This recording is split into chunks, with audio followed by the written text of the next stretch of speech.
தமிழ்நாடு அரசோட தொடர்ச்சியான எதிர்ப்புக்கு பணிஞ்சு ஒன்றிய அரசு டங்ஸ்டன் சுரங்கத்துக்கான ஏலத்தை ரத்து பண்ணிருக்காங்க. ஆனா இந்த முடிவை ஒன்றிய அரசு அவ்வளவு ஈஸியா எடுத்துடல. இதுக்கு பின்னாடி இருக்க தமிழ்நாடு அரசோட தொடர் போராட்டத்தையும் டங்ஸ்டன் சுரங்கத்தோட முதலும் முடிவையும் தான் இந்த வீடியோல பார்க்க போறோம். போன 2023 வருஷம் ஆகஸ்ட் மாசம் ஒன்றிய அரசோட சுரங்கம் மற்றும் கனிம திருத்த சட்ட மசோதாவுக்கு அதிமுக மாநிலங்களவை எம்பி தம்பிதுரை ஆதரவு தெரிவிச்சு வாக்களிச்சாரு.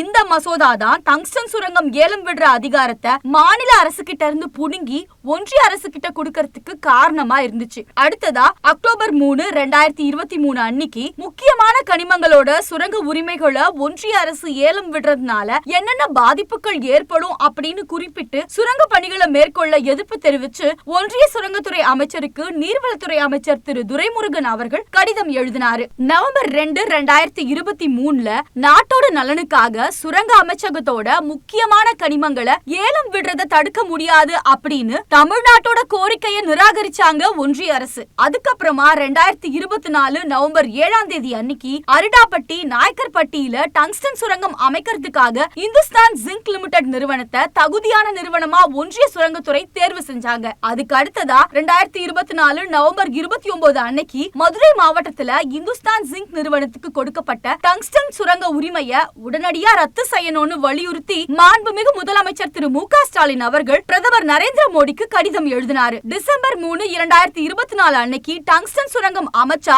என்னென்ன பாதிப்புகள் ஏற்படும் அப்படின்னு பாதிப்புகள் பத்தி நாடாளுமன்ற கூட்டத்தொடரில் இந்திய கூட்டணி எம்பிக்கள் உரையாடினாங்க. அதை தொடர்ந்து டிசம்பர் 9, 2024 அன்னைக்கு டங்ஸ்டன் சுரங்க உரிமத்தை உடனடியா ரத்து செய்ய மாநில அரசுகளுக்கு அனுமதி இல்லாம எந்த சுரங்க உரிமத்தையும் கொடுக்க கூடாதுன்னு ஒன்றிய அரசு வலியுறுத்தி தமிழ்நாடு சட்டப்பேரவையில தனி தீர்மானம் நிறைவேற்றி அந்த தீர்மானத்தை ஒன்றிய அரசுக்கு அனுப்பி வைக்கப்பட்டுச்சு. அதனால 2024 டிசம்பர் 24 அன்னைக்கு தமிழ்நாடு அரசோட கடும் எதிர்ப்புனால மதுரை மேலூர் டங்ஸ்டன் சுரங்க ஏல ஒப்பந்தம் நிறுத்தி வைக்கப்பட்டுச்சு. இந்த அறிவிப்பை ஒன்றிய சுரங்க அமைச்சகமே வெளியிட்டாங்க. இப்படி தமிழ்நாடு அரசோட தொடர்ச்சியான எதிர்ப்புக்கு பணிஞ்ச ஒன்றிய அரசு டங்ஸ்டன் சுரங்கத்துக்கான ஏலத்தை 2025 ஜனவரி 23 ரத்து பண்ணிருக்காங்க. நிச்சயமாக உறுதியாக இந்த அரசு அதற்குரிய அனுமதியை தருவதற்கான வாய்ப்பே கிடையாது. இப்படி தொடர்ச்சியான அழுத்தம் கொடுத்து மாண்புமிகு முதலமைச்சர் திரு மு க ஸ்டாலின் அவர்கள் சொன்னதை